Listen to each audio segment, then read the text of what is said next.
Hello दोस्तों, आज की कहानी आप देख रहे हैं निसर डाक पे। कहीं तो मैंने सुना था कि आत्माएं होती हैं और वह हमारे आसपास मौजूद हो सकती हैं। दोस्तों, यह बात 15 साल पुरानी है। हम विट्ठलपुर गांव में रहने आए थे। ऐसे में यहाँ एक किराए के मकान में रहने वाले थे। पिताजी की नौकरी के लिए हमें हमेशा नई नई जगह पर जाकर रहने का मौका मिला। मेरे पिताजी शिक्षा विभाग में कार्यरत थे। नया गांव, नए लोग और मिलने का अवसर मिलता। यह गांव भी कुछ बहुत बड़ा नहीं था।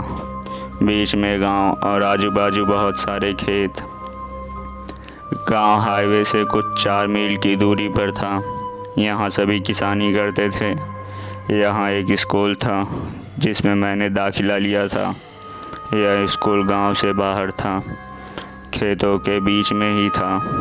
हम जब इस गांव में रहने आए थे तब से भूतों के बारे में बहुत सारी बातें सुनी हैं, पर कभी देखा नहीं, इसलिए हम इसे मजाक में ही लेते थे। अब ठंड चालू हो गई थी। छोटा गांव होने से लोग जल्दी खा के सो जाते थे। कुछ लोग रात को आग जला कर रखते थे ताकि घर को गर्म रख सकें। वैसे उस वक्त स्मार्टफोन या इंटरनेट कुछ नहीं था। लोगों के पास टीवी के अलावा मनोरंजन का कोई दूसरा साधन नहीं। वो अमावस की रात थी। हम भी जल्दी खा के सोने जा रहे थे, तभी बाहर शोर सुनाई दिया। लोग खेतों की तरफ भागने लगे। हम भी पीछे गए। तभी हमारे घर का मालिक आया और बोला, बाबू, कोई गहरा संकट आने वाला है। पिताजी बोले, क्यों, क्या हुआ है वहाँ? घर का मालिक बोला, बाबू, तुम पढ़े लिखे हो, नहीं समझ पाओगे, विश्वास नहीं होगा तुम्हें। तभी वहाँ किशन राम आया। किशन राम घर मालिक के खेतों पर काम करता था। आगे बोला, पुजारी ने सपने में कुछ देखा और सारे गांव का चक्कर लगा रहा है। सारे गांव को उसने मंत्रों से बांध दिया है। मेरी तो नींद ही उड़ गई थी। क्या ऐसा भी कुछ होता है? मतलब मंत्रों से पूरे गांव को बांधना। सुनने में भी कितना अजीब लगता है, लेकिन बाहर आकर देखा तो न मानते हुए भी यकीन करना पड़ा। देखा कि दूर खेतों में से जलती आग आ रही थी। सब लोग डरे हुए थे, न जाने कल क्या होने वाला है। हम सब घर वापस लौट आए, पर मन में एक ही सवाल था कि आखिर ऐसा क्या हुआ जो पुजारी को ऐसा करना पड़ा। सुबह सब मंदिर गए तो उनके साथ मैं भी गया। मंदिर के दरवाजे पर देखा तो पुजारी के पास लोग बैठे थे। पुजारी बार बार पूछे जाने पर बस एक ही शब्द कह रहा था, स्कूल स्कूल स्कूल। इसका क्या मतलब हो सकता है? यही सवाल था सबको। अभी लग रहा था कि पुजारी नहीं बचेगा। डॉक्टरों को बुलाया गया, पर तब तक देर हो चुकी थी। पुजारी नहीं रहा। उसका कोई सगा तो था नहीं, इसलिए कोई उसको देखने आने वाला नहीं था। तो गांव वालों ने मिलकर ही उसका अंतिम संस्कार कर दिया। उसका क्रियाक्रम कर सब घर वापस पहुँचे तो शाम हो चुकी थी।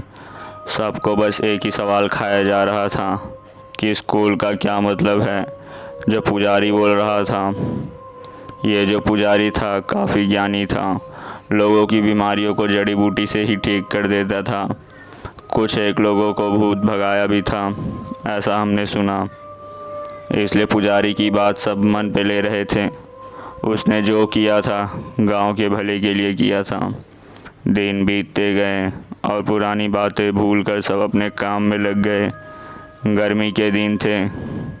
शाम को स्कूल में साहब लोगों की पार्टी थी। मेरे पिता भी जाने वाले थे। मैं उनके साथ गया था, ड्राइवर बन के।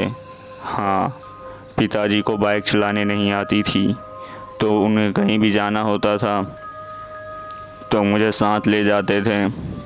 रात बहुत हो चुकी थी। हम सब खाना खा के वहाँ से निकले। चलते चलते किसी ने पुजारी की बात छेड़ दी। सब ने हंस के उसे टालते हुए और खाने की तारीफ़ करते हुए अपने अपने घरों की ओर चल दिए। सुबह जल्दी उठना था स्कूल के लिए। सो मैं भी जल्दी सो गया। सुबह उठे तो हल्ला था। कल जिसने हम सब के लिए खाना बनाया था वो आदमी रात को अपना सामान लेकर स्कूल में सोया था। वो मर गया। हमको लगा कि स्कूल में होगा, पर उसकी लाश उसके घर के छत पे मिली। वो वहाँ कैसे पहुँचा? पुलिस आई। खोजबीन करने के बाद सब घर चले गए। इधर स्कूल के मेन गेट के नीचे वाली सीढ़ी पे खून की लकीरें खींची हुई थी। किसी ने जानबूझकर किया होगा, ऐसा सब बोल रहे थे। पर वो खाना बनाने वाला कैसे मरा, इतने साल बीत जाने के बाद भी अभी राज है। इस बात को सालों बीत चुके थे। एक रोज़ हम सब शहर गए थे। मेरे छोटे भाई की तबीयत कुछ ठीक नहीं थी। बस स्टॉप पे रात को आखिरी बस आके रुक गई। हम लोग वहाँ से उतरकर कुछ 4 मील पैदल जाने वाले थे। वैसे ये कोई पहली बार नहीं था। हम यहाँ भी उतरे, पैदल गांव की तरफ जाने लगे, पर आज बारिश हो रही थी। गांव में लाइट नहीं थी। यहाँ लाइट जाना बहुत आम बात होती है। पिताजी ने छोटी सी टॉर्च पर सामने पकड़े हुए मुझे और मेरी माँ को आगे चलने को कहा। हम सब पिताजी के आगे चल रहे थे। अमावस की रात थी और मुझे याद है जब पुजारी मरा था वो भी अमावस की रात ही थी। कहते हैं कि अगर अमावस की रात और रात की कुछ घड़ियों का बहुत गहरा संबंध होता है। इसी में भूत पिशाच बहुत ताकतवर होते हैं। अपनी अधूरी इच्छा को पूरा करने के लिए निकल जाते हैं और उनसे रास्ते में जो भी आता है उन्हें वो नुकसान पहुंचाते हैं। लेकिन ये सब बातें सुनी सुनाई हैं। मेरी दादी भी ऐसे ही हम सबको कहानियाँ सुनाया करती थी। तो अंधेरे में रास्ते निकलते हम आगे बढ़ने लगे। रास्ता कीचड़ से भरा था। शायद रास्ते का काम चालू था। स्कूल आते ही पिताजी चौंक गए। माँ ने पूछा क्या हुआ? पिताजी धीरे से बोले, वो देख, आवाज़ मत करना। देखा कि एक सफ़ेद साड़ी में लिपटी हुई किसी की रूह थी। वो ज़मीन के ऊपर ऐसे चल रही थी जैसे पैर ही नहीं थे। जैसे ही वो हमारे पास आया, उसको देखकर तो मेरे होश ही उड़ गए। उसका चेहरा इतना भयानक था कि सांसें अटक गई। माँ पिताजी साथ में थे, इसलिए शायद मैं होश में था, वरना अब तक तो मैं मर ही गया होता। लगा था कि आज हम सबकी आखिरी रात है। पिताजी माँ भगवान का नाम ले रहे थे। मैं और मेरा छोटा भाई रो रहे थे। कुछ समझ नहीं आ रहा था। हम आगे जाने की कोशिश कर रहे थे कि यहाँ से जैसे तैसे भाग जाएं, पर जा नहीं पा रहे थे। हमको बांध दिया गया था। हम सब चीख रहे थे, पर उस समय हमारी आवाज़ सुनने वाला कोई नहीं था। आगे जैसे हमें मौत दिखाई दे रही थी। थोड़ी देर बाद हमारी चीखें भी निकलना बंद हो गई। अचानक सब शांत हो गया और लाइट आ गई। रास्ते की बत्तियाँ जल चुकी थी। हम सब की जान में जान आई। हमें लगा कि शायद भगवान ने हमारी बातें सुन ली। वैसे ही वो आत्मा स्कूल की तरफ चली गई। हमने भगवान का शुक्रिया किया और वहाँ से गांव की तरफ चल दिए। गांव पहुँचते ही हमने सारी हकीकत गांव वालों को बताई। लोग भी जमा हुए थे। शायद हमारी मौत नहीं आई थी, इसलिए हम बच गए थे। भूतों के बारे में कोई बताए तो उन पर सब हंसते हैं, कोई यकीन नहीं करता। वैसे ही आज हमारा था। हमने सब कुछ देखा था, सबको सही सही बता रहे थे, लेकिन हमारा कोई विश्वास नहीं कर रहा था। कोई हमें डरपोक कह रहा था और मन मन मुस्कुरा रहा था, तो कोई हमारे सामने ही हंस रहा था। लेकिन हमारे साथ जो कुछ हुआ वो हम ही जानते थे। अगले ही साल मेरे पिताजी का वहाँ से तबादला शहर के पास हुआ। हम सब ने अपना सामान बांधना चालू किया। मेरे सारे पुराने दोस्त मुझे अलविदा कहने के लिए आए। रोते वक्त मैंने सबको अलविदा कहा। सामान से भरी गाड़ी वहाँ से निकल पड़ी।